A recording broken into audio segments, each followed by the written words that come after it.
Captain Insano shows no mercy. Straight cash, homie.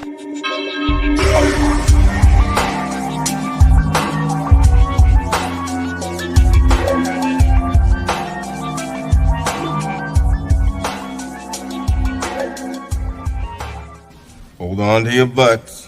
Everybody, welcome back to the Basement Monsters Game Day podcast. I'm Ivan Vargas. That's Luke Nettles, and man, that was a interesting game at the end. That Washington San Francisco game. I thought the Niners might have been able to find pay dirt and scratch some claw themselves back into the game. But give kudos to Washington. We talked about that defense, dude. That defense is nasty.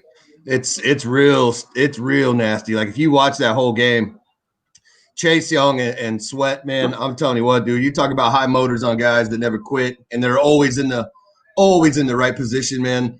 One play that stood out to me was Chase Young bearing down on the quarterback. They tried to do a shovel pass. He dove out, slapped it with his hand. I was like, wow, man, like this defense is the truth. Only other thing opposite of that is the offense. There was a couple drop balls, they weren't clicking, a couple times. Lucky for them, some of that was gifted by Nick Mullins, that W. He did throw a pick six, or actually it's more of a strip sack fumble return. But man, in Washington, this team is playing inspired, and Alex Smith is the guy. I don't know what happened with him today. I see he had a little boot. They said it's just muscle soreness. So if he can continue to play, this Washington team's got to. Right now, dude, I'm going to have to just say it. That Washington's got it. They have to win this division.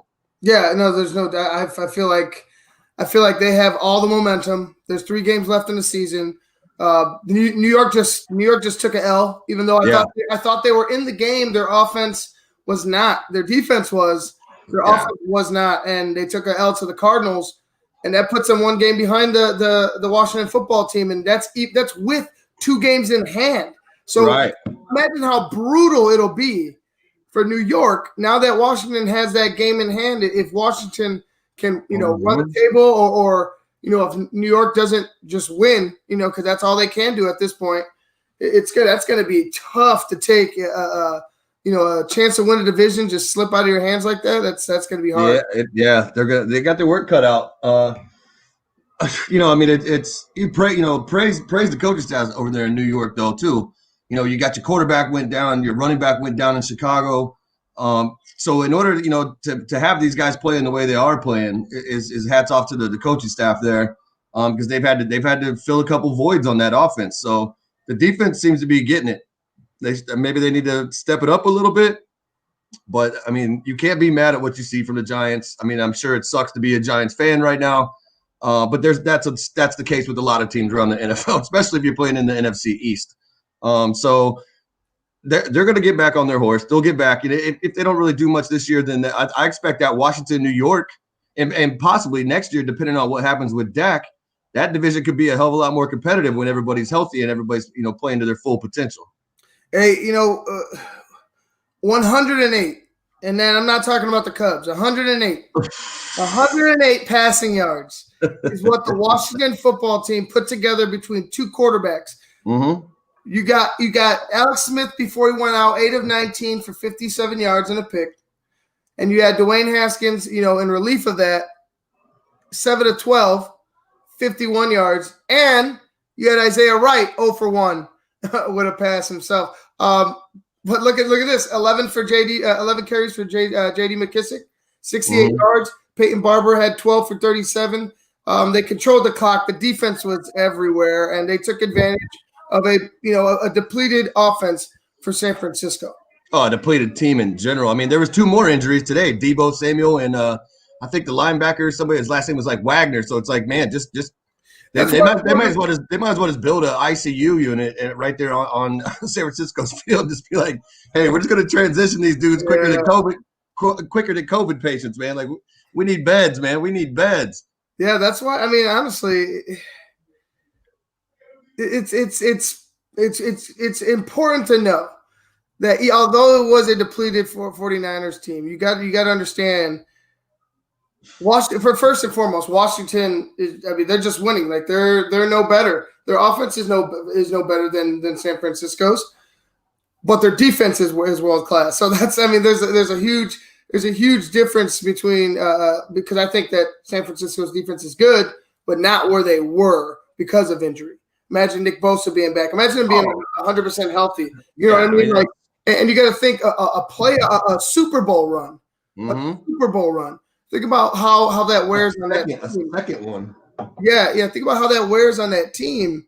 You know, physically, like there has to be a lot of fatigue. Fatigue had to have led to some of those injuries. I feel like maybe it did lead to some of those injuries. And that defense is going to start getting depleted because I saw Sherman come out and say that it's going to take a lot for him to stay in San Francisco. So, you know, with the injuries on top, I mean, Sherman, you know, he's like, hey, he's a vet. You know what I mean? You're gonna finish 7-9, 8. You're gonna finish at the bottom.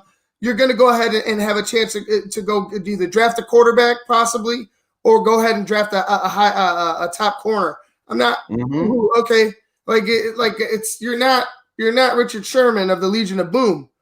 Right. No, but he's still the smartness and he's still smart. He's still smart. Right. But it's not the same as okay. Like if I'm San Francisco, I'm not worried. I'm not saying that you know, fuck Richard Sherman. But right.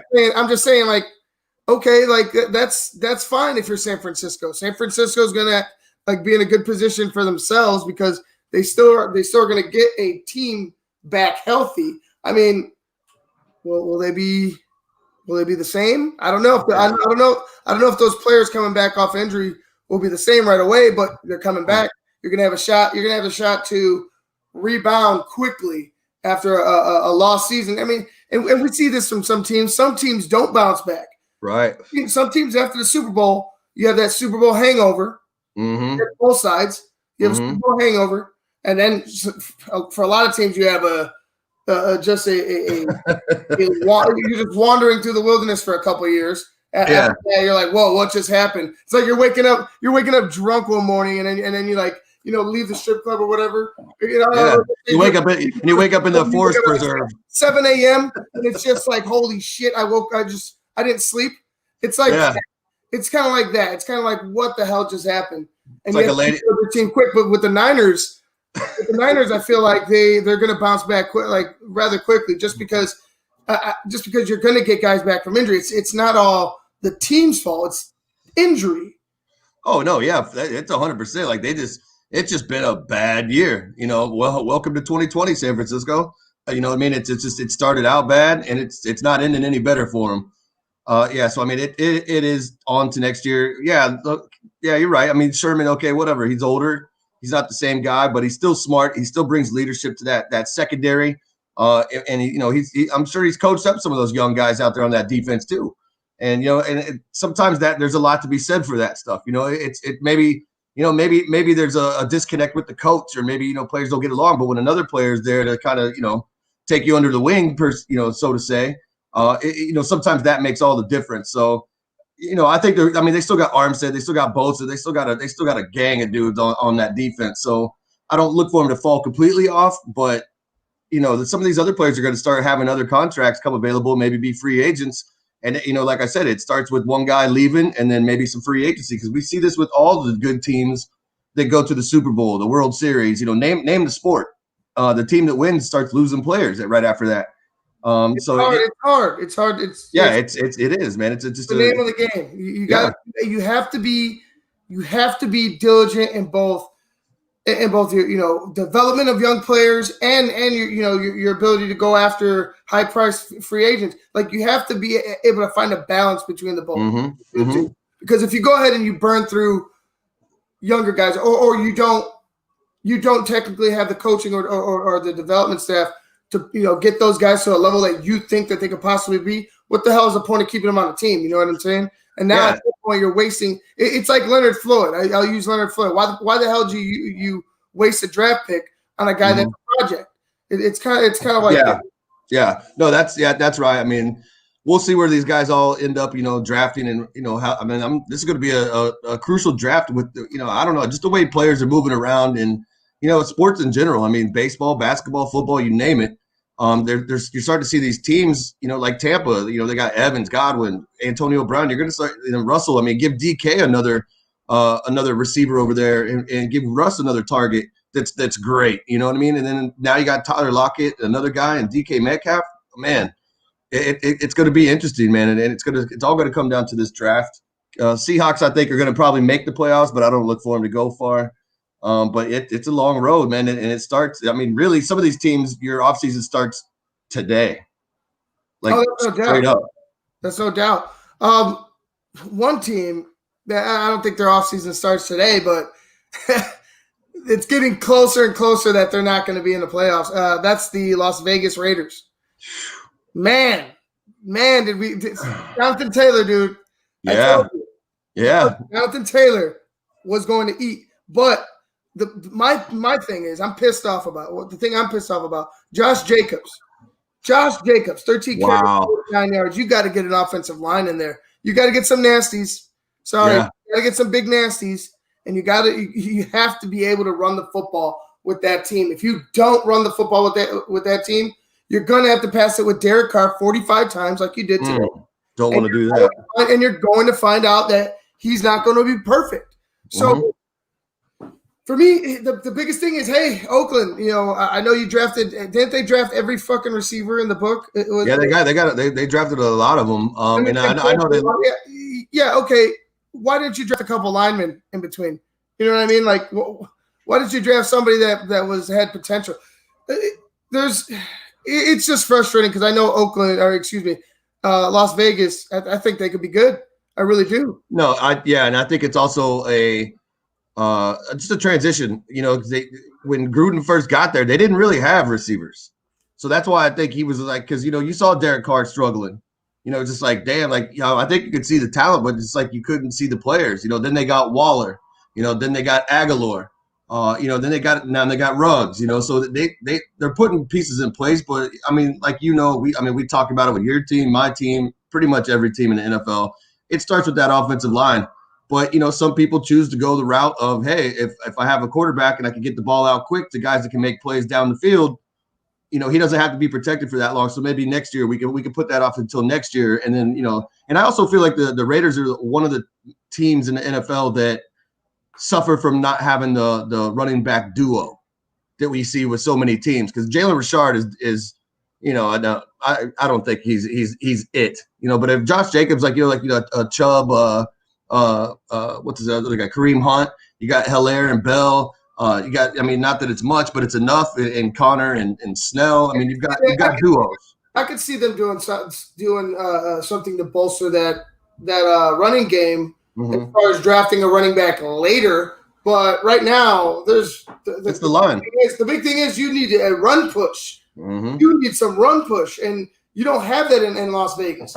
Like we've seen it. Like I keep waiting. It's like once in a while you'll have a big game from Josh Jacobs, and then after that it's very, very bleak. It's very dry. There's there's barely a 100-yard game. Yeah, the other thing I'm wondering is he starting to kind of wear down, because that's what I'm saying. When you don't have those two running backs that can get it done for you, you have one running back. And that was great, 10, 15 years ago. But this is the new NFL now, and things move faster, and people hit harder, and they're bigger. And one running back would get worn out, man. I expect them to draft another running back. I don't think maybe this is the Raiders. Right. Maybe they just go ahead and take the best running back available. Right. Go ahead and just focus on the line after that. I could see that. Yeah. It's Chucky. You never know with that guy. He's just he's got something in his mind, and he's trying to build it, and he's got 10 years to do it now in Las Vegas with the big fat paycheck. So we'll see. He's got 10 years, I guess. To see hell, was the John Gruden experiment worth it? I guess if you get one Super Bowl out of 10 years, is that worth it for the money you paid him? I don't know, but no, I don't believe so. Let's see. I'm looking at the 2020 or 2021 NFL draft for the Raiders. First round. Then they have a bunch of stuff going on in the later rounds. They have a few picks in the later rounds. So, they could do just that. They could do just that. They could go ahead and make sure that they have two running backs that could do the job, and then make sure they stack up that wall in front of them. Yeah, I mean, then this year they're not going to have all those extra picks that they got from Chicago. So this year is more crucial. Like last year, you had so many picks, you could maybe miss on a couple of them. But this year, I don't know if they still have another one from Chicago or whatever in that Mac trade. But they do actually. They have a late pick. Okay, well, Chicago. I think that's the 6th. I think this is the last one. Yeah, the 7th round. They have a 7th round. Oh no. Wait, that was for when they traded Pinheiro to the Bears. Mm-hmm. That was Pinheiro. So it wasn't Mac. It was Pinheiro. But yeah, I don't remember what they gave up. They still got one of our fucking picks. You know what I mean? Like, yeah. So I mean, I feel like John Gruden. This is he's a homegrown guy.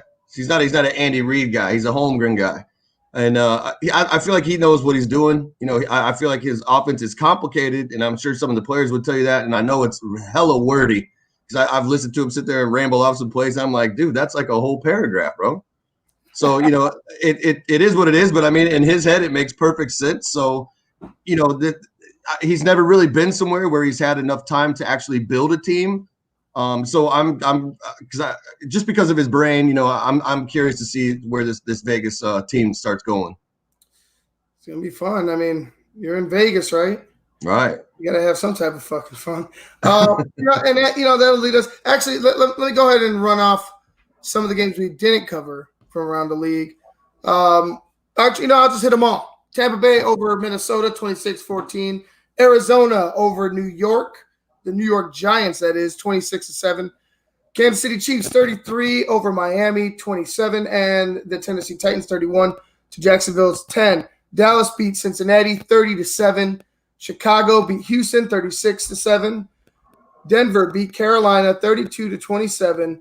Seahawks beat the shit out of the New York Jets, but who hasn't? 40-3. Like I said, we had Indy beating the Vegas Raiders 44-27. Washington over San Francisco 23-15.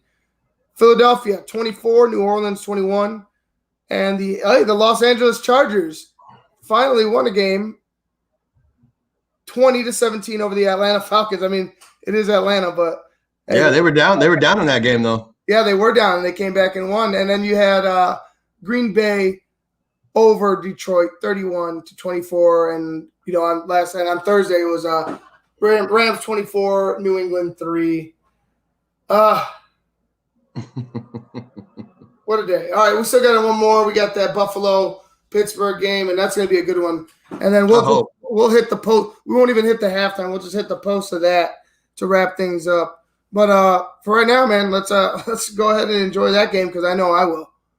Yeah, no, I hope it is as good as advertised. Yeah, we'll see. All right, guys, we're gonna get out of here. This has been the Basement Monsters Game Day podcast on Sports Zone Chicago.